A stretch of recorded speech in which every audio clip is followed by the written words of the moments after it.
Imagine being the smartest person in every room you walk into, and still almost dying every single year. That's Hermione Granger's life. And by the end of this video, you'll never look at the brightest witch of her generation the same way again. Let's start with the obvious one. Hermione didn't grow up knowing she was a witch.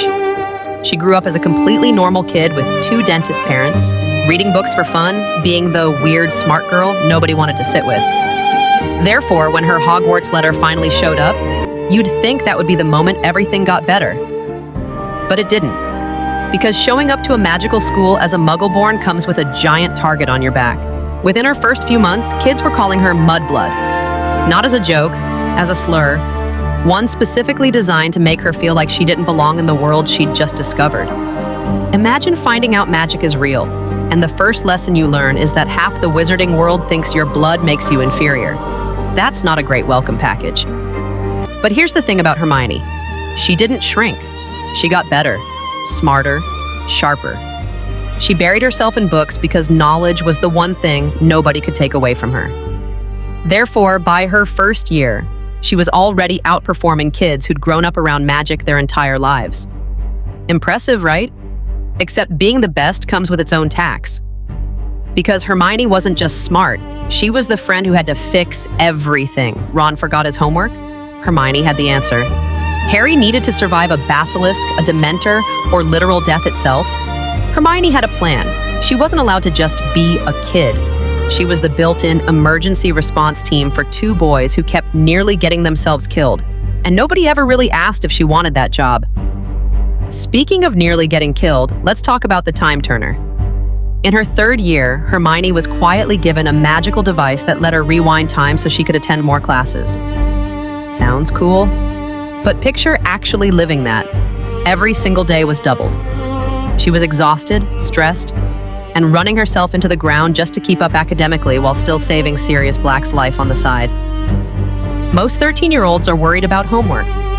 Hermione was worried about paradoxes, but the danger didn't stop at time travel.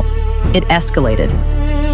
4th year, she got dragged into the middle of the Triwizard Tournament drama, became a media target for a tabloid journalist who invented a fake scandal about her love life, and got mocked in print for something she didn't even do. Therefore, while other teenagers worried about acne and crushes, Hermione was dealing with a national newspaper spreading lies about her, and it kept getting worse. 5th year, she helped form a secret student resistance group, got tortured with a truth potion by a sadistic professor, and was ambushed by centaurs in the Forbidden Forest. 6th year, she watched Dumbledore die. 7th year, that's where things go from bad to nightmare fuel. During the height of the war, Hermione was captured by Death Eaters and tortured, carved into literally with the word Mudblood cut into her own skin by Bellatrix Lestrange. She survived. But she carried that scar for the rest of her life, not just a bruise, a permanent physical reminder of the exact hatred she faced on day 1 at Hogwarts.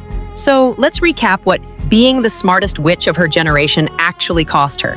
Bullied for her blood status, weaponized as the group's built-in tutor and problem solver, exhausted by secretly duplicating her own days just to keep up, publicly humiliated by fake tabloid stories, tortured with dark magic, physically scarred for life, and forced to erase her own existence from her parents' memories to keep them alive. And after all of that, she went on to work in the Ministry of Magic fighting for house elf rights and magical creature protections, and a fight almost nobody actually supported at the time. Even doing good, she was the odd one out again. So the next time someone says they wish they could live in the Harry Potter world as the smartest witch alive, remind them, Hermione Granger didn't get a magical life. She got one of the hardest lives in the entire series, and she just happened to be too brilliant to let it break her.